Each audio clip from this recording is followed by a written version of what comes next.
Les amis, bonjour, j'espère que vous allez tous très bien. Bienvenue sur Niche Parle Foot. Dans cette vidéo, comme vous avez bien vu, on a porté le maillot de la Côte d'Ivoire. Dans cette vidéo, on va débriefer le match de la Côte d'Ivoire contre la Zambie. Un match qui finit sur un score de 2-0 pour la Côte d'Ivoire. Alors, je vous avoue que ça ne m'étonne pas vraiment parce que je m'attendais à ce que la Côte d'Ivoire l'emporte. Mais du coup, de quelle façon la Côte d'Ivoire aurait pu remporter ce match-là? C'est de ça dont on va parler aujourd'hui. Donc, Emers Faé, certaines personnes disent Emers Faé, bref. Emers Faé aligne aujourd'hui un 4-3-3 et bon, expliquons un peu le 4-3-3. Yaya Fofana dans les buts, une défense centrale, Evan Dika et Agbadou. Singo à droite, Operi à gauche, que j'ai beaucoup apprécié, on va parler de lui tout à l'heure. Kessié, Seri et Amad Diallo dans le milieu. En attaque, le petit Simon Adenga à gauche, en pointe Evan Guessant et à droite Oumar Diakité. Alors le match, il commence et qui dicte le ton du match? C'est notre bon petit Simon Adenga. Adenga, première minute, déjà, il set le ton. Il explique aux défenseurs adverses, au latéral adverse, au latéral zambien que bon, écoute frérot, ici là, c'est moi le boss. Donc sur ce côté, c'est moi qui vais faire la loi. Et puis toi, tu vas suivre ce que je vais te dire. Donc Simon Adengra explique déjà à Banda que aujourd'hui là, c'est pas ton jour. Sur son côté, il y avait un boulevard. Il remporte le premier duel. Du coup, tous les autres duels après, il va chicoter son adversaire. Et ça se voit même quand, dans la note de Banda, il a la plus mauvaise note de toute l'équipe de la Zambie. Et de l'autre côté, Simon Adengra, il a la meilleure note de toute l'équipe de la Côte d'Ivoire. Donc, je veux commencer par lui parce que franchement, c'était flagrant, hein, le match de Simon Adengra. Simon Adengra, c'est 7 occasions créées à lui tout seul, 3 dribbles réussis, 4 centres réussis, une passe décisive. Et ça aurait pu être plusieurs passes décisives. Donc, on va parler déjà des manqués. Ça, c'est quelque chose qui a sauté aussi aux yeux. Le premier manqué vient de qui déjà? Je crois que c'est Oumar Diakité qui manque le premier ballon. Et c'est un sitter, comme on le dit. C'est un ballon qui est tout fait pour toi. Tu as juste à pousser puis ça rentre. Oumar Diakité lui dit, il marque pas. Mais quand c'est dans son équipe là-bas, mais le gars, il va nous tuer à Reims. Là. Il marque des buts à la Ronaldo. Mais ce but-là, juste un tapin, il a envoyé le ballon au champ. Un bois qui est là-bas quelque part, comment on appelle, la citable, la citable, je sais pas si la citable est toujours là-bas, bref. Donc, Oumar Diakité qui manque un sitter. Après, on a une autre belle passe de Simon Adengra qui va encore servir un de ses amis. Il va le servir de l'autre côté là-bas. Qu'est-ce qu'il va faire? Lui aussi, il va rater. Après, voilà. Après, je me suis dit, mais franchement, les gars, si vous voulez pas marquer pour donner des stats à Adengra, qui va marquer? Parce que dans ce match, Simon Adengra soit avec au moins 3 passes D. Donc, c'est vous qui faites que le petit Adengra, hein, il a... Ouais, désolé, il fallait que j'allume l'autre côté, la lumière. Donc, c'est vous qui faites le petit Adengra, il n'arrive pas à stater.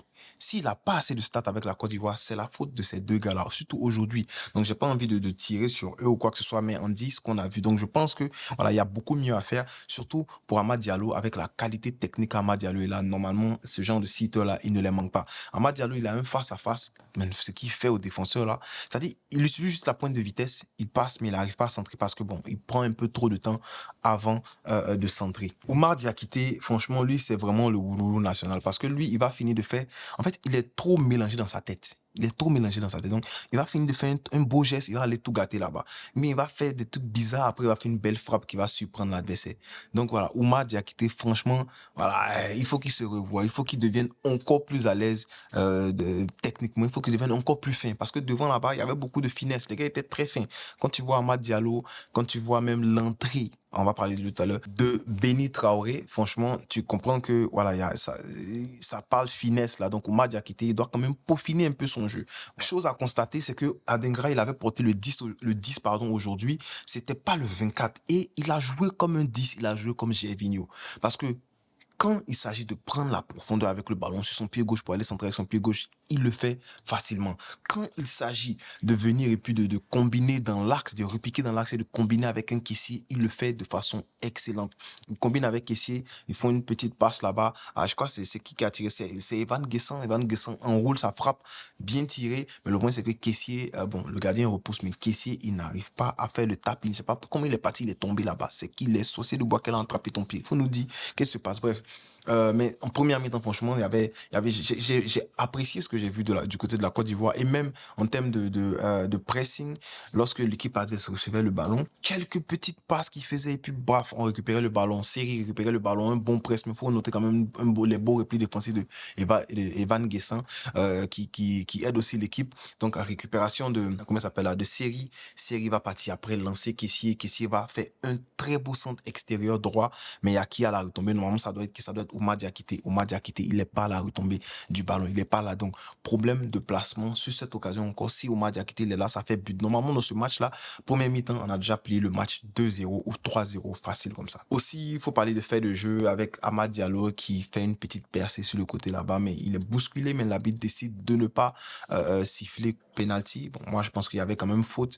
Voilà, c'est quand même chaud. Adengra, waouh, mon gars, le petit, il est trop pu. Passement des jambes, il fait passement des jambes gauche-droite, il pousse à gauche, droite-gauche, il pousse à droite. En fait, tu sais pas où il va passer. Il a annihilé le défenseur, il était essoré. Je crois qu'il est sorti sur blessure. Mais je pense pas qu'il avait blessé. Je pense que comment il s'appelle, notre gars là, Adengra avait fini avec lui, franchement.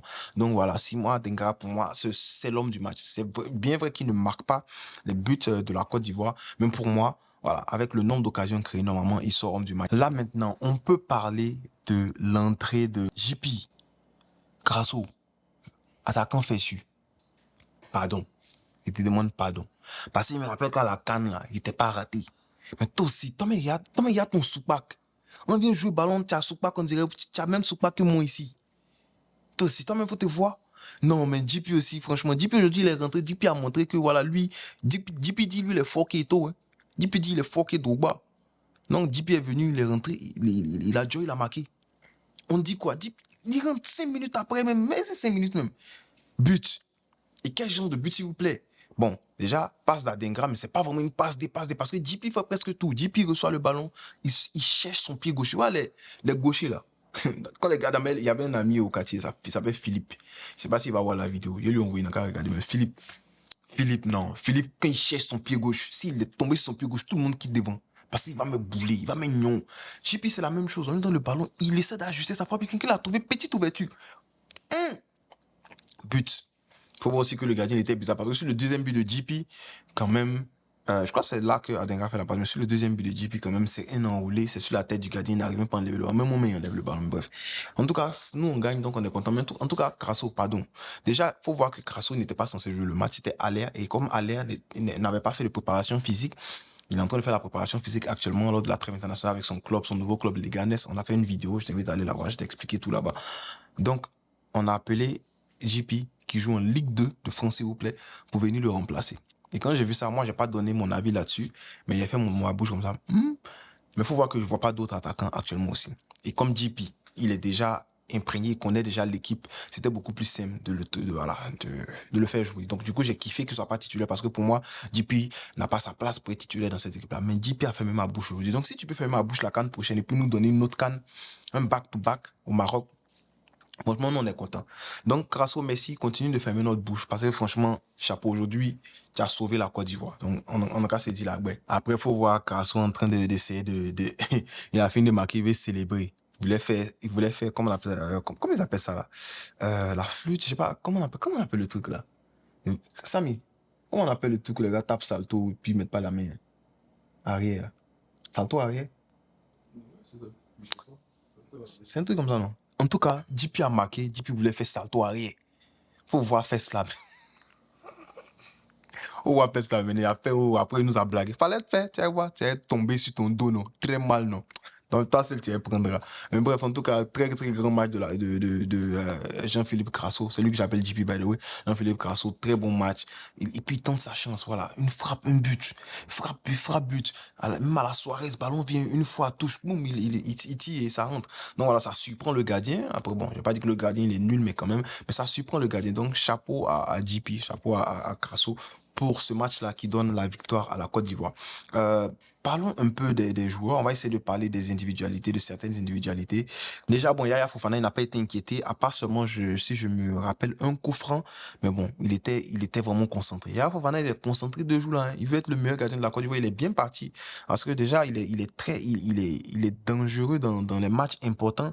Et c'est ça qu'il faut. Il arrête les pénaltys. Franchement, Yaya Fofana, moi, au début, il disait non, Yaya Fofana, il n'est même pas dans ma liste des légendes, gardiens de Côte d'Ivoire, mais il est très jeune. Et au moins, on parle déjà de lui dans cette liste-là. Donc, s'il continue comme ça sur les 2, 3 prochaines CAN, franchement, il n'y aura rien à dire sur Yaya Fofana.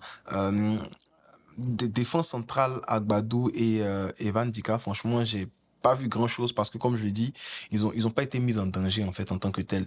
Mais, je les trouve solides et je trouve que c'est une défense qui sait très bien jouer à la balle. C'est très important. Dans des matchs où on jouera contre le Maroc ou des équipes qui savent jouer au football comme ça, les deux, ils vont nous aider. Surtout que physiquement, ils sont aussi au top. Donc, on a des mastodontes en défense qui savent toucher le ballon. C'est excellent.